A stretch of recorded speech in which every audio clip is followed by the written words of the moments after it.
മലപ്പുറം നടുവത്ത് Nipah ബാധിച്ച് മരണപ്പെട്ട 24-കാരന്റെ വിശദമായിട്ടുള്ള റൂട്ട് മാപ്പ് ഇപ്പോൾ ആരോഗ്യവകുപ്പ് പുറത്തുവിട്ടിരിക്കുകയാണ്. സെപ്റ്റംബർ 4-നാണ് ആദ്യമായിട്ട് യുവാവിന് രോഗലക്ഷണങ്ങൾ കണ്ടു തുടങ്ങുന്നത്. 4-നും 5-നും യുവാവ് വീട്ടിൽ തന്നെയായിരുന്നു. ബാക്കിയുള്ള ദിവസം എവിടെയൊക്കെ സഞ്ചരിച്ചു എന്നുള്ള വിശദമായിട്ടുള്ള റൂട്ട് മാപ്പ് നമുക്ക് പരിശോധിക്കാം. സെപ്റ്റംബർ 6-ന് രാവിലെ 11:30 മുതൽ 12 വരെ ഫാസിൽ ക്ലിനിക്കിലാണ് ഈ യുവാവ് ഉണ്ടായിരുന്നത്. വൈകിട്ട് 7:30 മുതൽ 7:45 വരെ ബാബു പാരമ്പര്യ വൈദ്യശാലയിലും സമയം ചെലവിട്ടിട്ടുണ്ട്. ഇനി അടുത്തത് നോക്കുകയാണെങ്കിൽ സെപ്റ്റംബർ 6-ന് അതേ ദിവസം രാത്രി 8:18 മുതൽ 10:30 വരെ JMC ക്ലിനിക്കിൽ പോവുകയാണ്. അതുവരെ ഉള്ള മരുന്നുകളൊന്നും കാര്യമായിട്ട് ഫലിക്കില്ല എന്ന് കണ്ടതുകൊണ്ടാണ് JMC ക്ലിനിക്കിലേക്ക് യുവാവ് ചികിത്സയ്ക്കായി പോകുന്നത്. സെപ്റ്റംബർ 7-ന് അതായത് തൊട്ട് പിറ്റേ ദിവസം രാവിലെ 9:20 മുതൽ 9:30 വരെ നിലമ്പൂർ പോലീസ് സ്റ്റേഷനിൽ ഈ യുവാവ് ഉണ്ടായിരുന്നു. രാത്രി 7:45 മുതൽ 8:24 വരെയുള്ള സമയത്ത് നിംസ് എമർജൻസി വിഭാഗത്തിലേക്ക് ഈ യുവാവ് ചികിത്സയ്ക്കായിട്ട് പോവുകയാണ്.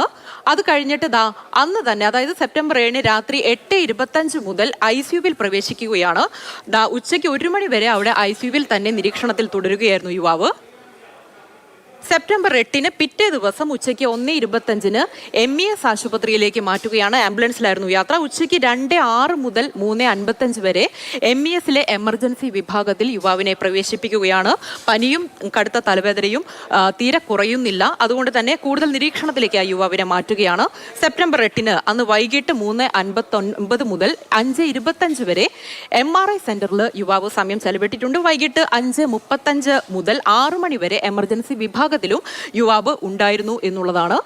അവിടെ നിന്ന് സെപ്റ്റംബർ 8-ന് അന്ന് തന്നെ വൈകിട്ട് 6:10-ന് MICU യൂണിറ്റ് 1-ലേക്ക് യുവാവിനെ പ്രവേശിപ്പിക്കുന്നു. രാത്രി 12:50 വരെ ഈ MICU യൂണിറ്റ് 1-ൽ തന്നെ തുടരുകയായിരുന്നു. പുലർച്ചെ 1 മണി മുതൽ രാവിലെ 8:46 വരെ MICU യൂണിറ്റ് 2-ലേക്ക് ഈ യുവാവിനെ ഷിഫ്റ്റ് ചെയ്തു. ആ MICU യൂണിറ്റ് 2-ലായിരുന്നു പിന്നീട് ഉണ്ടായിരുന്നത്. 9 മണിയോടെ മരണം സ്ഥിരീകരിക്കുകയായിരുന്നു. അപ്പോൾ ഇതാണ് വിശദമായിട്ടുള്ള റൂട്ട് മാപ്പ് പുറത്തുവിട്ടിരിക്കുന്നത്. ഇന്നലെയാണ് നിപ്പ ആണ് എന്നുള്ളൊരു സ്ഥിരീകരണത്തിലേക്ക് ഈ പരിശോധനാ ഫലം വന്ന ശേഷം സ്ഥിരീകരിക്കുന്നത്. അതുകൊണ്ട് തന്നെ ജാഗ്രതയാണ് ഇക്കാര്യത്തിൽ അനിവാര്യമായത്. ഈ സമ്പർക്ക പട്ടിക വിപുലീകരിക്കാനുള്ള എല്ലാ ശ്രമവും ആരോഗ്യവകുപ്പ് നടത്തുന്നുണ്ട്. അതുകൊണ്ട് ഈ സമയത്ത് ഈ സന്ദർഭങ്ങളിലൊക്കെ എത്തിപ്പെട്ടവർ അതിവേഗം എത്രയും പെട്ടെന്ന് തന്നെ ആരോഗ്യവകുപ്പിനെ ബന്ധപ്പെടേണ്ടതാണ്.